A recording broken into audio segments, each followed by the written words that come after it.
At the exact moment a romantic relationship officially ends, a previously shared reality immediately splits apart into two completely isolated experiences. What follows is a vacuum. The shared calendar is suddenly wiped clean, leaving a series of empty Saturdays with no social instruction manual to fill them. It's in this silence, where a text notification used to be, that the first wave of genuine panic actually takes hold. To survive this sudden drop in emotional pressure, both sides instinctively grab for entirely opposite parachutes. They deploy highly codified, fiercely guarded strategic responses to block out the pain. We can map these responses by looking at the Breakup Playbook. This is a subconscious, deeply gendered set of tactical rules deployed to navigate the immediate emotional fallout of a severed connection. Analyzing these polarized playbooks shows exactly how much absurdity, expense, and exhaustion both sides are willing to accept just to survive the initial shock. The female strategy typically begins with rapid mobilization. Within hours, a trusted coalition of friends is assembled to form a war room. Their objective is the immediate, intense forensic analysis of the failed relationship. This timeline graphic plots the sheer volume of data processed. Every final text message is scrutinized for hidden meanings and missed warning signs. But as the data line collapses here, we see the trade-off. Artificially reliving trauma triggers acute emotional exhaustion. The male counterpart completely avoids this analysis.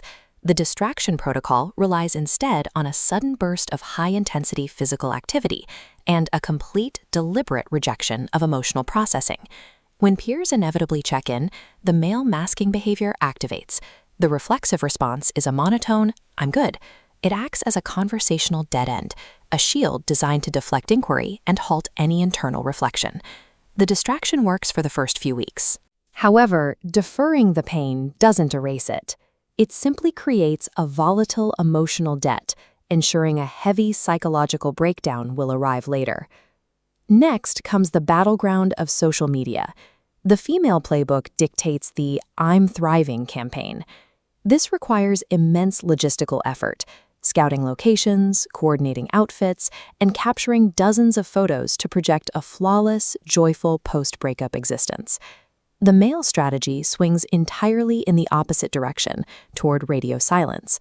This involves a near-total withdrawal from all digital platforms, an attempt to manufacture an aura of intense, unbothered mystery. There is exactly one exception to the male digital blackout: the deployment of a single, blurry, poorly lit silhouette taken in a gym mirror. The hidden cost of this forced digital mystery is steep. Far from looking like a brooding stoic, the lack of posting and poor photography usually reads to outside observers as basic technological incompetence. Both digital extremes demand incredible energy to maintain. They are exhausting performances designed to win an invisible optics war against an ex-partner who might not even be watching. When curating the digital self isn't enough, we attempt a somatic transformation. For women, a drastic, sudden haircut serves as a definitive physical boundary separating the old self from the new. The male equivalent to the haircut is a sudden, all-consuming obsession with protein supplements and bulking. The goal is to rapidly pack on bodily mass to project newfound physical strength. These impulsive physical pivots burn through cash. Between the high-end salon bills and the giant tubs of creatine, hundreds of dollars are spent for results that frequently end up feeling a bit socially awkward in the daylight. Ultimately, these physical rebrands are costly illusions of control. Modifying the exterior wrapper proves entirely ineffective at accelerating the internal healing process. Fast forward the narrative timeline to the 3-month mark. The immediate panic from the first week fades, and a new baseline of stability begins to emerge for both sides.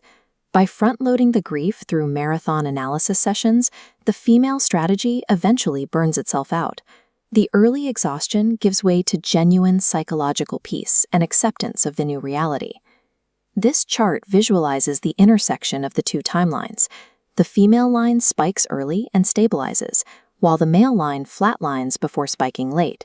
The deferred emotional backlog finally comes due, forcing a delayed but necessary processing of grief. These conflicting paths confirm a single, inescapable reality. No distraction protocol, no gym selfie, or sudden haircut can successfully bypass the necessary duration of the grief itself. The tactical maneuvers we use to survive a severed relationship are messy, deeply polarized, and often absurd.